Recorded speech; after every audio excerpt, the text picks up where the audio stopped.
Sairam. The question is, what is Buddhi? What is Buddhi in our spiritual progression? Where does it emanate from? And is that something which is a necessity? What is the role and responsibility of Buddhi? First of all, what is Buddhi?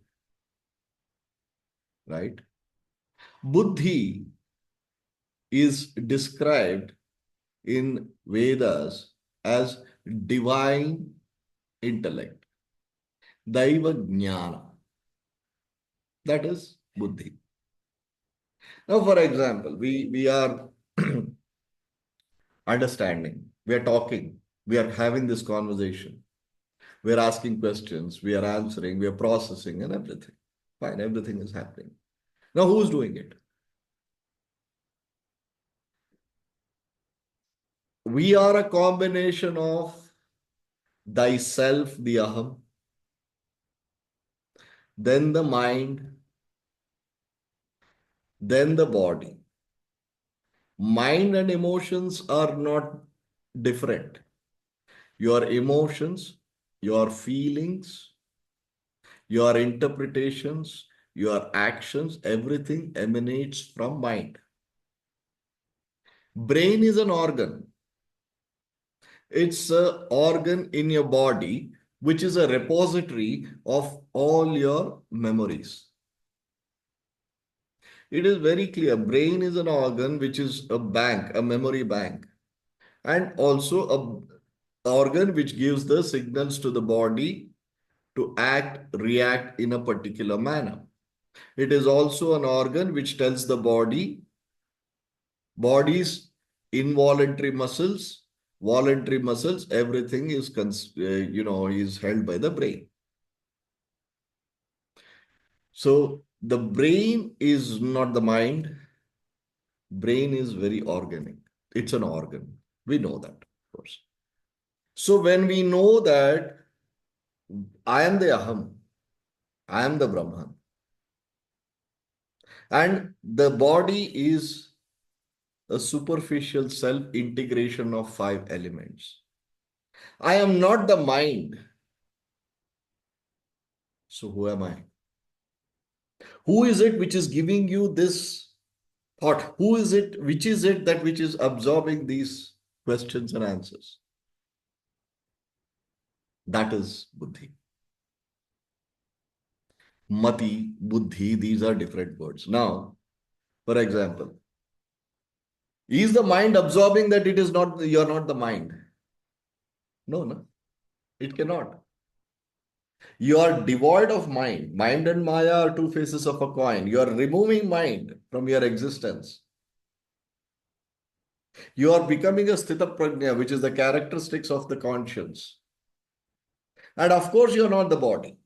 You know it. It's an integration, it's a play of integration and disintegration of five elements. So the self, the aham, is the Brahman. That is Buddhi. What tells you that aham, the Brahman, it's not the mind which is saying.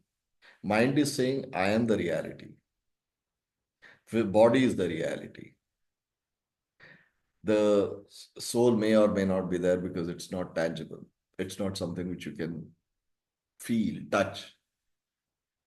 But which is it, not who, which is it that which is saying that the fourth thing, the fourth dimension, which is saying the aham is the supreme? That is Buddhi. When you realize the aham, the Brahman, is the only reality, that is what you are the very Brahman, that is when the Buddhi blends with the aham. The Buddhi becomes one with the self. That is, such people are called Brahmajnanis. Such people, the ones who have attained a state where the divine intellect is one with the aham, because even the divine intellect has emanated from the aham. The buddhi has emanated from the aham. Once it blends, that is when you are a Brahma Jnani. So that is the play of buddhi, the divine intellect. Because if you're not the mind, if you're not the body, if you are the conscience, who's telling you? And who is absorbing this? Buddhi is telling the aham, aham is absorbing that, and they become one with each other. That is buddhi, the divine intellect. Right? Did I answer your question, Rashmiji?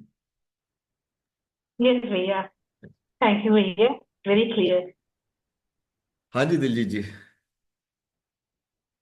Yeah, uh, the Is it in question, continuation with this topic? uh, somewhat, Yeah, please go ahead. somewhat related, but not exactly.